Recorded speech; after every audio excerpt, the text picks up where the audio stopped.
আসসালামু আলাইকুম রহমতুল্লাহি ওবরকাতুহু।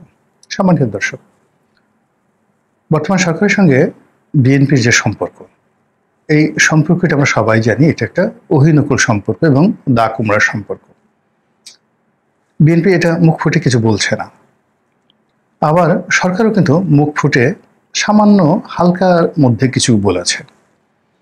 কিন্তু দিনান্তে সরকার তার আত্মরক্ষার জন্যে, সরকার তার সেফ এক্সিটের জন্যে অথবা দেশ পরিচালনার জন্য যখনই বিএনপির নিকট হাত বাড়িয়েছে, সহযোগিতার হাত বাড়িয়েছে, উল্টো হয়ে গেল। সহযোগিতার হাত না, ঠিক সরকার যখন বিএনপির নিকট সাহায্য এবং সহযোগিতা চেয়ে হাত বাড়িয়েছে, একটি বারের জন্য কিন্তু বিএনপি সরকারকে কখনোই নিরাশ করেনি।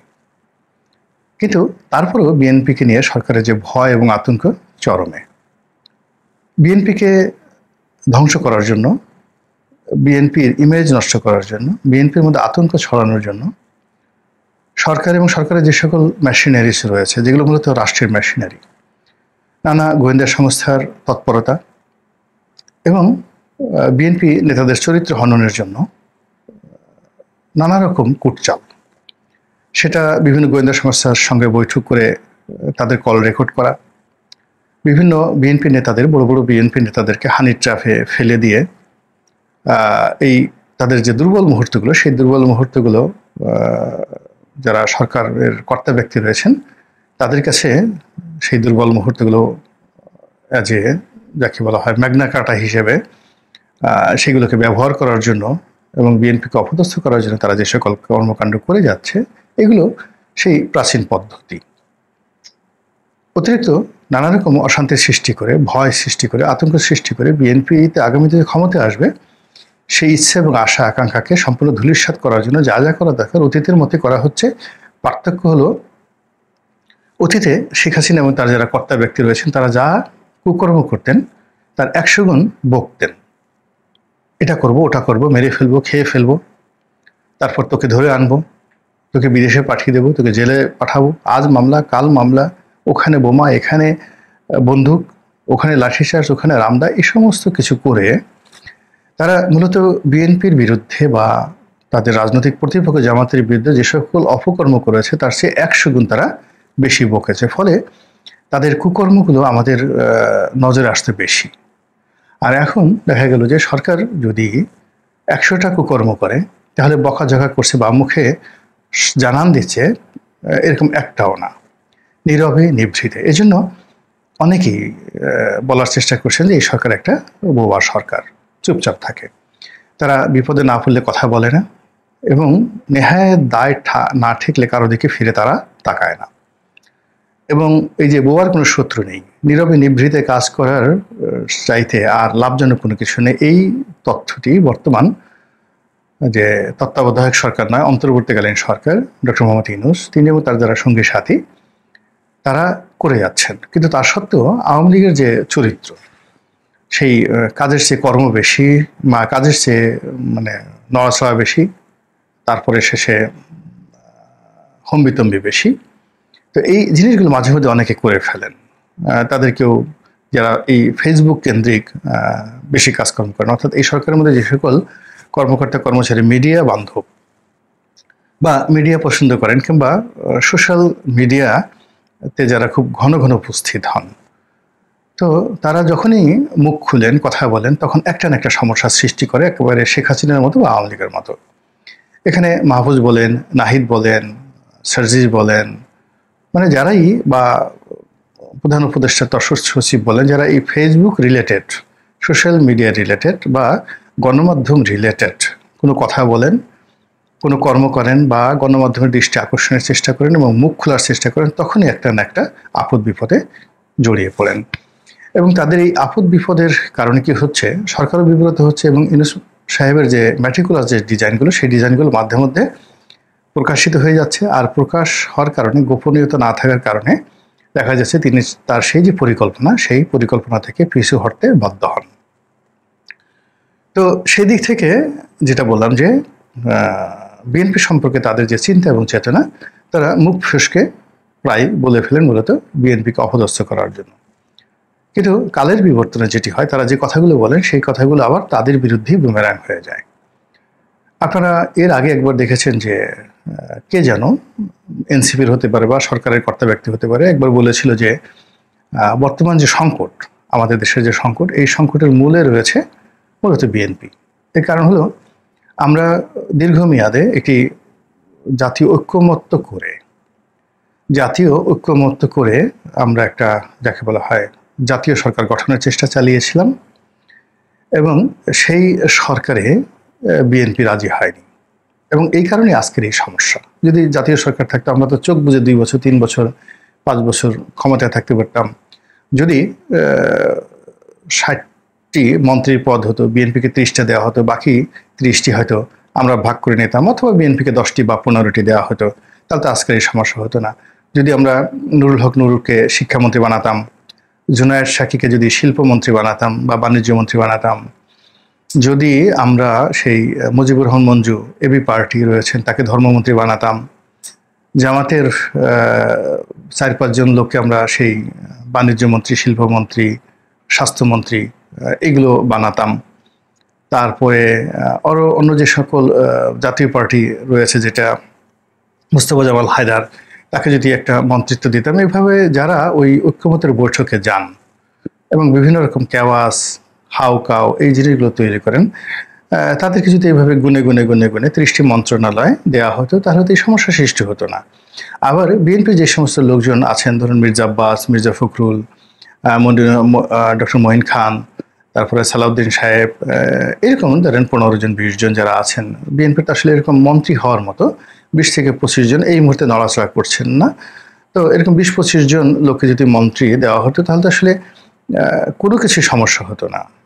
চরমোনাই বলেন, তারপরে মামুনুল হক বলেন, মামুনুল হককে পর্যটন মন্ত্রী বানানো হতো, তারপরে চরমোনাই পীর সাহেব আছেন, তাকে যদি প্রাথমিক এবং গণশিক্ষা মন্ত্রী বানানো হতো, এটা অসুবিধা কি? কোনো অসুবিধা তো ছিল না।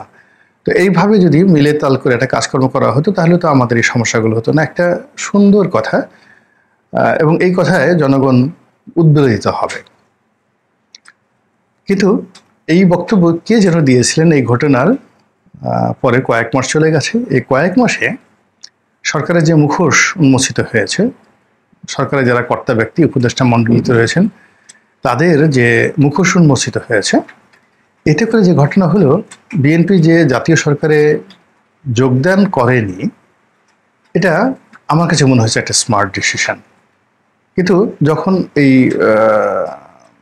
ডক্টর মোহাম্মদ ইউনূসের পক্ষ থেকে বা তার সরকারের পক্ষ থেকে কে যেন বলেছিল, অথবা এনসিপির পক্ষ থেকে, যে আমরা বিএনপিকে বলেছিলাম জাতীয় সরকারের জন্য, কিন্তু বিএনপি সেটাতে রাজি হয়নি, তখন আমার নিজের মধ্যে একটা কিন্তু কনফিউশন তৈরি হয়েছিল যে আসলে কি ঘটনাটা সত্য কিনা, বা বিএনপি বা তারেক রহমান সাহেব এই কাজটা কেন করলেন।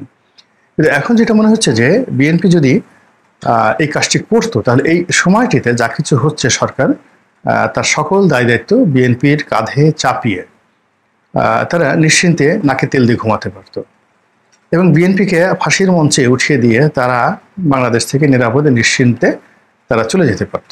আশরাফ থানির মতো বা অন্য যারা আফগানিস্তানে যে সকল লোক আমেরিকান তাবেদার ছিলেন, তাদের মতো করে একটা তাবেদারও কিন্তু ধরা পড়েনি। আমেরিকা তাদেরকে নিয়ে গেছে, আর তারাও নিশ্চিন্তে সেখানে প্লেনে করে চলে যেতে পেরেছে। কিন্তু বিএনপির নেতাকর্মীর সংখ্যা এত বেশি, তারা আসলে এই দেশে কয়জন যেতে পারতো? এক তারেক রহমান সাহেব আছেন, তারপরে মুসাদ্দেক আলী ফালু, তারপরে গিয়াসউদ্দিন আল মামুন, যারা জিয়া পরিবারের এবং তারেক জিয়ার সঙ্গে তার ঘনিষ্ঠ সম্পর্ক। তো ফালু সাহেব তো দেশের বাইরে ছিলেন, একবার দুবার জেলে গেছেন। তারপরে সেই বিএনপির খুব প্রভাবশালী ব্যবসায়ী নেতা আব্দুল আল মিন্টু একবার দুবার জেলে গেছেন, কিন্তু তিনি তার ওয়েল কানেকশন, তিনি সুন্দরভাবে বের হয়ে আসতে পেরেছেন। আর বাকি যারা আছেন এখন নড়াচড়া করছেন, যারা বেশিরভাগ সময় জেলে কাটিয়েছেন, তো এরকম কিছু লোক আছেন যারা খুব বুদ্ধিমান, প্রজ্ঞাবান, সফল, কৌশলী, তারা হয়তো এই রক্ষা পাবেন বা তারা হয়তো বেঁচে থাকবেন যদি বিএনপির কোনো বিপদ আবার আসে। কিন্তু বিএনপির যারা সাধারণ আমজনতা, বিএনপির যারা সাধারণ নেতা এবং কর্মী, তারা কিন্তু আগের যে কোনো সময় সেটা আরো 100 গুণ বেশি বিপদে পড়বেন। এবং এই রাজনৈতিক যে বিরোধ, এটা যে কতটা নির্মম আমি বিভিন্ন অ্যাঙ্গেলে দেখেছি। যেমন আমি 2001 থেকে 2006 এই সময়টিতে বিএনপির জামানাতে একজন মনোনয়ন প্রত্যাশী ছিলাম।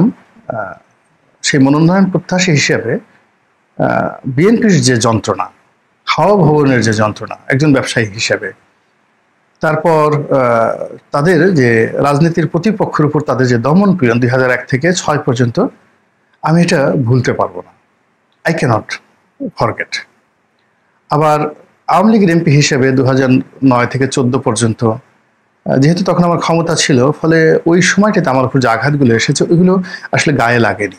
এমনকি আমি জেলে গেছি, ওটাও কিন্তু আমার গায়ে লাগেনি। পুরো রাষ্ট্রযন্ত্র, জুডিশিয়ারি, পলিটিক্যাল যে পাওয়ার, এটা বিভক্ত হয়ে গেছিল আমাকে কেন্দ্র করে, ফলে আমার গায়ে লাগেনি। কিন্তু 2014 সনে আমার গায়ে আঁচ লাগতে শুরু করলো।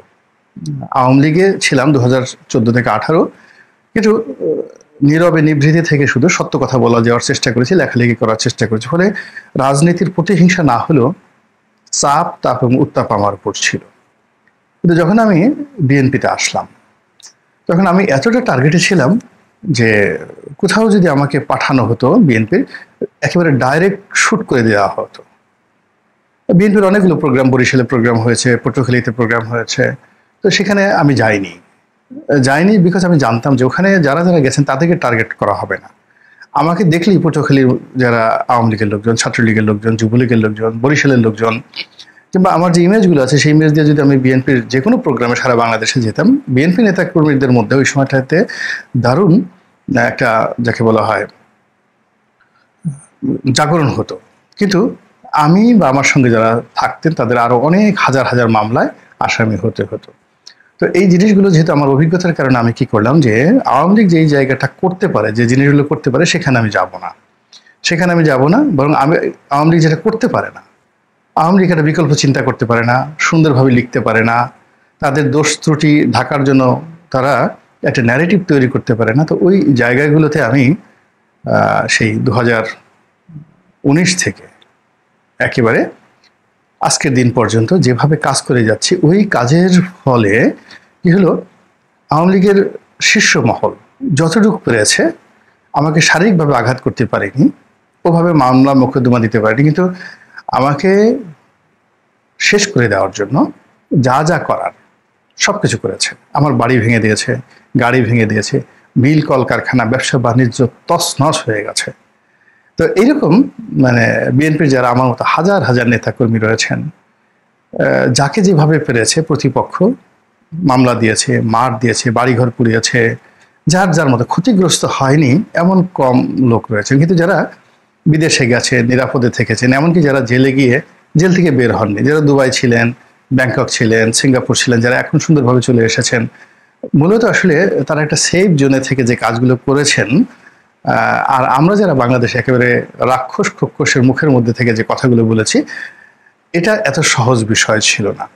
কিন্তু এই যে যদি জাতীয় সরকার হতো, তো জাতীয় সরকার হওয়ার পরে কি হতো, যে বিএনপির এখন যে অবশিষ্ট ক্ষমতাগুলো রয়েছে সেই ক্ষমতাটাগুলো শেষ হয়ে যেত ফ্রাস্ট্রেশনে। 2 নম্বর হলো যে বিএনপির যে সকল ধড়িবাজ লোকজন রয়েছেন, মন্দ লোক রয়েছেন, তারা এই গত 11 মাসে যে কাজকর্ম করছেন তার চেয়ে আরো 100 গুণ বেশি খারাপ কাজ করতেন। এবং সরকার তাদের লোকজন থাকলে তারা জামাতের সঙ্গে, এনসিপির সঙ্গে পাল্লা দিয়ে মন্ত্রণালয় দখল, এই ভিটে মাটির দখল, এটা একটা জাতীয় সরকার না বলে একটা জাতীয় লুটেরা বাহিনী তৈরি হয়ে যেত। এবং সেই কাজটি বিএনপি যারা শীর্ষ নেতৃবৃন্দ তারা করেনি, তারা বুঝতে পেরেছেন। এই কারণে আমার কাছে মনে হচ্ছে যে বাংলাদেশে আজকের এই খুব অল্প সময়ের মধ্যে আমরা সরকারের যে মুখোশ এটা দেখতে পাচ্ছি। এখানে যারা অনেক লোক রয়েছেন তারা যে সকল কর্মকাণ্ড করছেন, এই সকল কর্মকাণ্ড তারা যে করতে পারে না, আমরা 1 বছর আগে আমাদেরকে মেরে ফেলে আমরা বিশ্বাস করতাম না। অথচ এখন একেবারে দালিলিক প্রমাণ, এই লোক এই অপকর্ম করেছে, এত টাকা মেরেছে, এত সুযোগ নিয়েছে, সুবিধা নিয়েছে, এই চক্রান্ত করেছে, ইত্যাদি ইত্যাদি নানা রকম কথা এখন আমাদের কাছে যেটা দালিলিক প্রমাণ সহ সামনে হাজির হয়ে যাচ্ছে, যে কথাগুলো বললে আমরা কখনো বিশ্বাস করতে পারতাম না। এবং এই জন্য সংগত কারণে বিএনপি যারা শীর্ষ নেতৃত্ব রয়েছে তাদেরকে ধন্যবাদ দিতে হবে। তা না হলে এই আপদ, এই বিপদ যদি 5 বছর চলতো, 5 বছর চলার পরে পুরো দেশের যে স্ট্রাকচার রয়েছে, এখন ধরেন আমরা আমেরিকার ভয় পাচ্ছি, আমেরিকা সৈন্য পাঠাবে, সেন্ট মার্টিন নিয়ে যাবে, ইত্যাদি ইত্যাদি। তো এগুলো আসলে আমেরিকা বাংলাদেশে ওখান থেকে এসে এতটা দখল করতে পারবে না, কিন্তু যদি দীর্ঘমেয়াদে 5 বছরে বাংলাদেশে মৌলবাদ বৃদ্ধি পায়, সীমান্ত উত্তেজনা দেখা দেয়, এবং এখানে বাংলাদেশে যদি নানা রকম জঙ্গিবাদী গ্রুপের সৃষ্টি হয়, তাহলে আমাদের দেশের মধ্যে গৃহযুদ্ধ শুরু হয়ে যাবে, সীমান্তে ভারত শক্তি প্রয়োগ করবে, এবং আমেরিকা ইউরোপ যারা আছে তারা এই জঙ্গিবাদকে দমন করার জন্য একটার পর একটা নিষেধাজ্ঞা দিয়ে যাবে। তো এই বিষয়গুলো যাওয়ার আগেই আমরা এই সরকারের যারা কর্তা ব্যক্তি রয়েছে তাদের উপদেশ বুঝতে পারছি, উদ্দেশ্য বুঝতে পারছি, তাদের নৈতিক মান বুঝতে পেরেছি, তাদের যোগ্যতা কতটুকু, এবং তারা আগামী দিনে যে কয়দিন থাকবেন সেই কয়দিনে কতটুকু ক্ষয়ক্ষতি করতে পারেন, এই জিনিসগুলো আন্দাজ করতে পেরেছি, এবং সেই অনুযায়ী কিন্তু আমরা নিজেদের মন মানসিকতা প্রস্তুত করছি। এবং এই কাজের জন্য আমি মনে করি বিএনপিকে কিছুটা হলেও ধন্যবাদ দিতে হয়। কিন্তু তারা যদি জাতীয় সরকার করে ফেলতো, আমরা একেবারে বিএনপি শেষ না হওয়া পর্যন্ত, যেহেতু বিএনপি একটা বড় দল, আপনি চিন্তা করেন আওয়ামী লীগ শেষ হওয়ার জন্য মানে ক্ষমতাচ্যুত হওয়ার জন্য 15 বছর অপেক্ষা করতে হয়েছে। তো বিএনপিকে যদি কোনো কারণে জাতীয় সরকারে ঢোকানো হতো, সেই বিএনপির 20 জন মন্ত্রী ধরেন বা 30 জন মন্ত্রী ধরেন, তারা সবাই ডক্টর মোহাম্মদ ইউনূসের স্লেভ হয়ে যেত, চাকর হয়ে যেত, কেউ কারো কথা শুনতো না। এবং মন্ত্রণালয়ের সচিব থেকে শুরু করে এরকম আরও যে পোস্টগুলো, এই কয়েকদিন আগে যে সমস্ত বিএনপি নেতা কর্মীদের যাকে বলা হয় সংসার চলতো না, এখন দেখা গেল যে এরকম অপদার্থ হয়তো কোনো মন্ত্রীর 91 সালে কোনো মন্ত্রীর পিএস ছিল, এপিএস ছিল, বা কোনো মন্ত্রীর পিআরও ছিল, সেই সমস্ত লোক দেখা গেল যে কোনো একটা সরকারি দপ্তরের পরিচালক হয়ে গেছে, কোনো একটা সরকারি দপ্তরের চেয়ারম্যান হয়ে গেছে। এবং অবাক করার ব্যাপার হলো যে এই সমস্ত লোকজন মানে সাধারণত যারা সফল জীবনে, মানে তাদের গত 15 বছরে তাদের ধারে কাছে কখনো আসেনি। এই সমস্ত লোকজন যে বিএনপি করে এটা আমরা ভুলেই গিয়েছিলাম। মানে তারা তাদের সেই জীবন জীবিকার জন্য খালি নানা রকম কথাবার্তা বলতো। কিন্তু কি হলো, এই যখন একটা প্রেক্ষাপট তৈরি হলো, এটা কি ইউনূস সাহেবের সঙ্গে যোগাযোগ করে নাকি নাহিদের সাথে যোগাযোগ করে কিভাবে যে তারা পদ পদবি বাগিয়ে দিয়েছে, বিশ্বাস করেন শত শত, সেটা স্কুলের গভর্নিং বডি বলেন, কলেজের গভর্নিং বডি বলেন, বিশ্ববিদ্যালয়ের সিন্ডিকেট মেম্বার বলেন, ব্যাংকের পরিচালক বলেন, এই হাজার হাজার যে সরকারি পদগুলো রয়েছে যেগুলো রাজনৈতিকভাবে পূরণ করা হয়, বিভিন্ন কর্পোরেশনের যে সকল বোর্ড অফ ডিরেক্টর রয়েছে, সব জায়গা থেকে দেখেন বিএনপির লোক কীভাবে ঢুকে গেছে। এবং তারা ঢুকে, যে লোক সিএনজি চালাতে পারতো না এখন সে পাঁজরে নিয়ে ঘুরছে, বউকে নিয়ে ঘুরছে, ছেলে মেয়েকে নিয়ে ঘুরছে, বিভিন্ন সরকারি গেস্ট হাউসে গিয়ে উঠছে। তো এই লোকগুলো যখন 5 বছর মেয়াদে এই সুযোগ সুবিধাটা পেত, এবং যদি সরকার তাদের লোক থাকতো, তাহলে এই পুরো সেক্টরটা বিএনপির দখল হয়ে যেত। এবং যারা এই দখল করতো তারা তারেক রহমান সাহেবকে নিয়ে চিন্তা করতো না, যেভাবে অতীতে করেনি। তারা বেগম জিয়া মরে গেলেন না বেঁচে থাকলেন এটা নিয়ে কোনো চিন্তা করতেন না। তারা চিন্তা করতেন যে এখন যেভাবে আছে এভাবে থাকুক, এবং ইউনূস সাহেব আমাদের একেবারে বলা হয় যে প্রভু, আমাদের লিডার, আমাদের আলা হজরত, তিনি যা বলবেন সেটাই জিন্দাবাদ। এবং বিএনপির একটা বিরাট টপ যদি এরকম 4-5 হাজার লোক এর সঙ্গে জড়িত হতো, এবং বিএনপির জাতীয় সরকার হওয়ার সাথে সাথে আপনি দেখতেন যে 2025 সনের জানুয়ারি ফেব্রুয়ারি মাসে, 2025 মানে এই চলতি মাসে জানুয়ারি ফেব্রুয়ারি মাসে স্থানীয় সরকার নির্বাচন হয়ে যেত, এবং সমস্ত পৌরসভা থেকে শুরু করে যারা এই বিএনপির লোকজন হতেন, চেয়ারম্যান, মেম্বার, পৌরসভার মেয়র, তারাও ডক্টর মোহাম্মদ ইউনূসের চাকর বাকর হয়ে যেত, এবং সবাই মিলে গণশত্রুতে পরিণত করত তারেক রহমান সাহেবকে, যে এই লোকটা দেশের শত্রু। বেগম জিয়াকে তারা শেখ হাসিনার পর্যায়ে তারা নামে নিয়ে আসতো। আর এখন যেটা হচ্ছে, এই বিএনপির যারা শীর্ষ নেতৃত্ব তাদের বুদ্ধিমত্তার কারণে এখন এই সরকারের স্বরূপ, বিএনপির যে অবস্থা, এটা অন্তত অনুধাবন করার শক্তি বিএনপির নেতাকর্মীদের মধ্যে চলে এসেছে। মহান আল্লাহ আমাদের সবাইকে হেদায়েত দান করুন এবং হেফাজত করুন। আসসালামু আলাইকুম ওয়া রাহমাতুল্লাহি ওয়া বারাকাতুহু।